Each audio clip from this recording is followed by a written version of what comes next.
Hey, I just want to tell you guys what's up. I mean, because I haven't posted anything for a few months.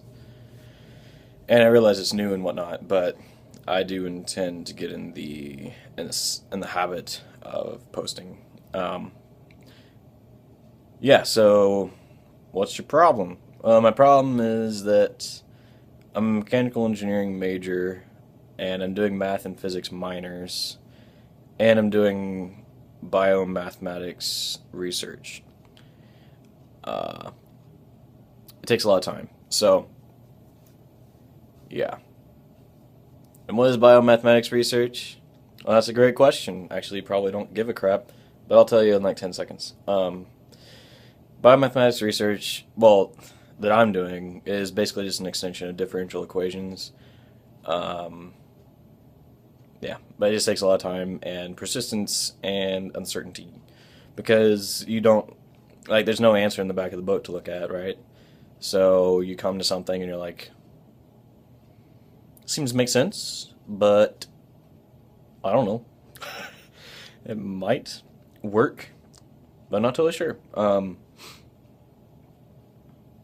At least like as you go along these few, we'll know eventually if it's a good model, but it'll take a long time to get to that point.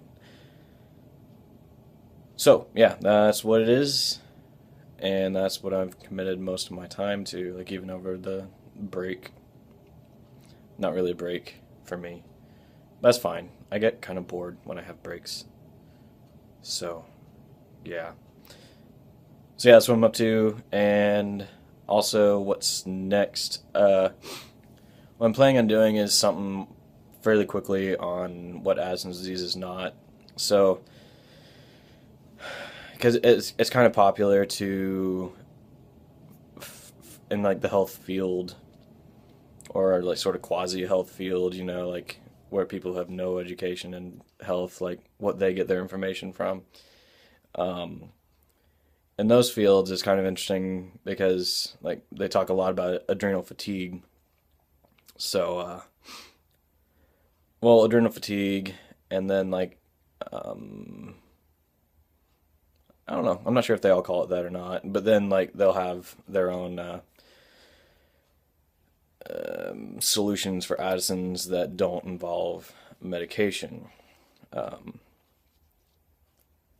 which i.e. means that it doesn't involve cortisol and aldosterone, which means that it doesn't solve any sort of root problem because the root problem of Addison's is that you can't make cortisol or aldosterone anymore. They don't allow you to create more cortisol or aldosterone.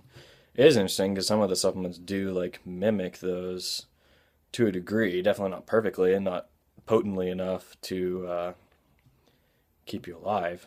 But yeah, so I want to go into that, but it is more difficult than I thought it was going to be because there are shreds of truth to these things. So that's next. I started researching that like 4 months ago and haven't done anything on it since. Um, then after that, also I do want to go in like psychology ish. But I'm not an expert in psychology by any means. I do like philosophy. I've read a decent amount of that. Don't have much formal training, so I'm also not a philosopher for sure. So I just like pass around along some general ideas for you guys to mull over and decide if you agree with them or not. Because I do not want to be anybody's like litmus test for truth. Like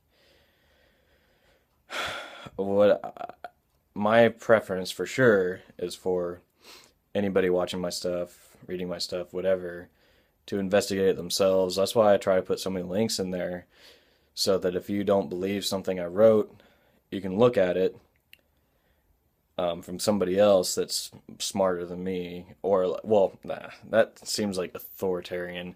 I do not want authoritarian either. The idea is to have some sort of research study that's been peer reviewed, and you can look at it and be like, oh, okay, so this team of doctors showed this, and then we know that other teams of doctors looked at that and they're like, yeah, that makes sense, and we agree. That's what we want. Um, yeah. So that's it pretty much. Just want to tell you that I haven't had too much time yet, and that I do intend to do more. Yeah.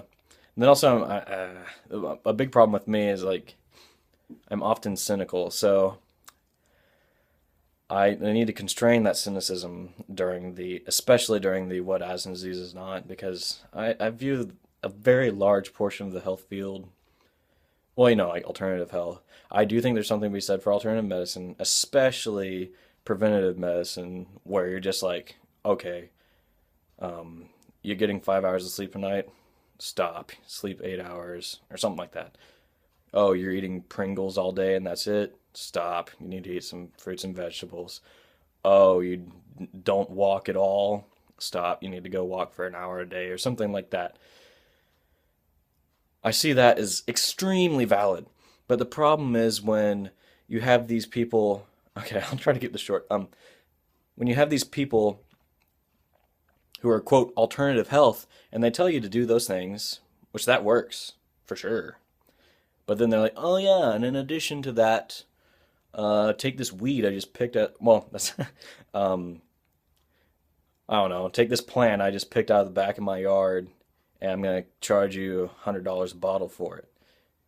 Like, well, according to the research, when there is no research on something, you have no idea if it's gonna work. Neither is he or she, whoever that is.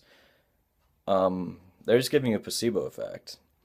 And ironically, I mean, you're probably not receiving that much. I mean, even if you do get a placebo effect from that, I mean, most of your result is going to be from changing your lifestyle. So the eating better, exercising some, sleeping. Yeah. But there's a shred of truth to all those things. But I'm going to go. I don't want to make this long. Just want to let you guys have a general idea of what on earth I'm up to. And there will be more. I promise, at some point.